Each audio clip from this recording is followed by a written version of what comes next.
안녕하세요. 김이사입니다. 오늘은 국제결혼 성공 방정식 말 한마디가 인생을 바꾼다. 그런 얘기를 한번 해보겠습니다. 한 5, 6년 전 얘기인데 국제결혼 하러 오신 분 중에서 생긴 건 상남자인데 여자를 거의 못 사귀어 봤어요. 그 이유가 뭐냐? 생긴 거는 진짜 누가 봐도 남자답게 생겼거든요. 근데 이분 직업이 미용사예요. 미용사. 여자들 사이에서 그렇게 어울려갖고 한 10년 이상 살다 보니 주변에 늘 여자는 있지만 여자를 거의 사귀어보지 못했다고 하더라고요. 그리고 말하는 거를 너무 예쁘게 말해요. 진짜 남자가 봤을 때 호감이 갈 정도로 너무 예쁘게 말을 하는데, 근데 그 얘기를 좀 듣다 보면 그냥 말만 이쁘게 하는 사람, 그냥 생각 없이 말하는 것도 많고 좀 그런 게 있었는데, 이분이 국제결혼을 하러 오신 거예요.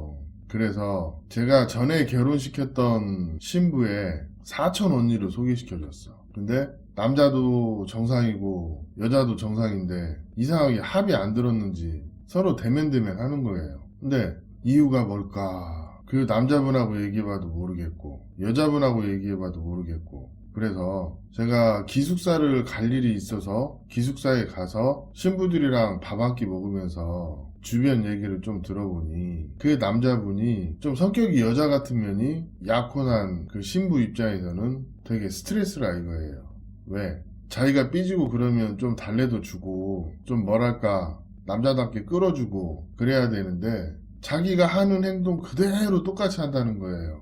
그래서 답답하다 이거야. 그리고 처음에 결혼할 때 남자답게 생겨서 참 매력적이라고 생각을 했는데 이 성격적인 부분이 너무 안 맞는다 이거야. 그래서 파혼을 고려하고 있다, 뭐 이런 얘기를 해요. 그래서 실제 파혼 직전까지 갔어요. 이 성격이 안 맞아서 서로 합이 안 든 거는 제가 봐도 어떻게 안 되더라고. 그랬는데 근데 마지막에 제가 그런 얘기를 했어요.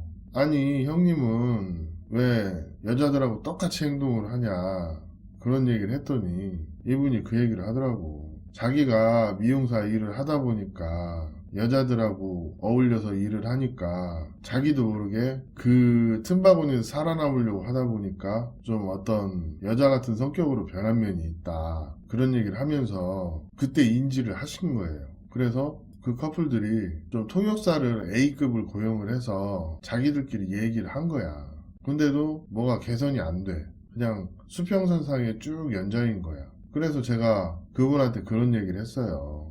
형님, 우리 예전에 이런 말이 있어요. 칭찬은 고래도 춤을 추게 한다고. 그런다고 해서 신부 비유 맞춰주라는 건 아니다. 그렇지만 말을 할 때 정중하게 말하고 생각을 해서 말을 하고 그렇게 함으로써 어떤 부부지간에 신뢰가 생기고 또 관계가 좋아지는 커플들을 많이 봤기 때문에 이런 걸 해보면 어떻겠냐, 제가 이런 얘기 좀 했거든요. 근데 또 그분이 미용사로 일을 했기 때문에 어떤 서비스 마인드가 좀 있거든요. 그래서 립 서비스가 좋아요. 저는 사실 그분이랑 얘기를 하면 늘 언제나 즐거웠어요. 저를 칭찬을 해주니까. 그래서 내가 그런 얘기를 했어요. 저한테 얘기하듯이 신부님한테 좀 칭찬을 좀 해줘봐라. 하루에 한 번씩이라도 해주면 아마 관계가 나아질 수도 있겠다, 그런 얘기를 했더니 자기가 그렇게 하고 싶지만 그렇게 안 하는 이유는 그건 직업적으로 서비스를 하는 거지 자기 진심은 아니다 이거예요.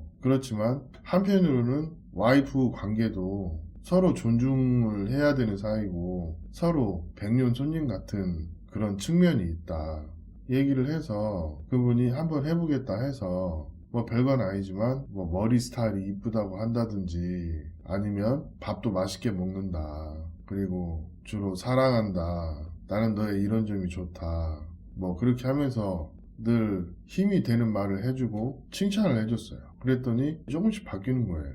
그리고 신부님도 신랑님이 그렇게 칭찬을 해주니까 좀 여성스럽게 얘기하는 게 처음엔 못마땅했지만 어느 순간 그걸 자상함으로 받아들이더라고요.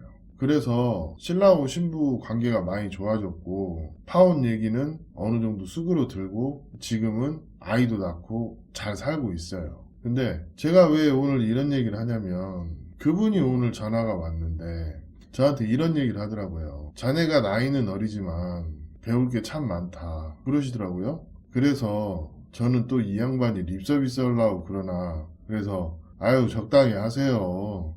맨날 그 뭐랄까, 그 마음에도 없는 소리. 그러니까 약간 정색을 하면서 저에게 그런 얘기 하더라고요. 자기가 미용일을 벌써 20 몇 년간 하고 있는데 처음에 미용을 가르쳐준 자기 사촌 동생, 그리고 자기를 결혼시켜준 저, 이렇게 두 명이 부모님 외에 평소에 참 고맙다고 느끼는 사람이라고 하더라고요. 그런 얘기 들을 때 제가 드는 생각이 무슨 생각이냐면, 이게 간혹 있는 일이긴 하지만 뜬금없이 전화해서 자기가 살고 있는 거에서 얘기해주고 또 고맙다고 하기도 하고 또 고민이 있으면 상담하고 이런 분들이 종종 있습니다. 그게 제가 국제결혼업을 손을 떼고 있는 입장에서도 한편의 미련을 못 버리게 하는 그런 마약 같은 즐거움이라고 해야 할까? 이런 게 있어요. 부부지간에 서로 존중을 한다는 게 그냥 하루아침에 만들어지는 게 아니에요. 믿음, 신뢰 이런 거는 노력을 기반으로 해서 다져진 그 기틀 위에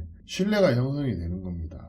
그럼 그런 커플들은 굉장히 오래 가죠. 그래서 제가 마지막으로 해드리고 싶은 얘기는, 보통 신랑들이 보면 신부가 어리고 그러면 좀 우습게 보는 경향, 아니면 뭐 인격적으로 무시하려고 그런 건 아닌데 가볍게 대하는 경향, 이런 게 좀 있는데, 국제결혼을 생각하시면 그런 생각이 굉장히 위험한 요소이니까 나이가 어린 배우자를 맞더라도 나와 비슷한 생각을 하는 가족 구성원의 일원으로 보고 수평적인 사고로 대하고 늘 존중해주고 관심 가져주고 그러면서 늘 격려하는 말을 해주면 그런 커플들이 서로 사랑이 오래가고 또 결혼 생활 하더라도 남편들이 대접을 받더라고요. 사실은 이런 결혼의 본질이 더 중요한데, 국제결혼 하는 분들 중에 상당수가 그 여자 외모에 집착하다 보니까 이 결혼의 본질을 보지 못해서 결혼을 실패하는 분들이 많다 보니까 오늘은 이런 얘기도 한번 해봤어요. 국제결혼도 결혼이기 때문에 내가 내 마음가짐을 어떻게 갖느냐에 따라서 그 결과도 많이 달라지더라. 이런 얘기를 하고 이야기를 마치도록 하겠습니다. 감사합니다.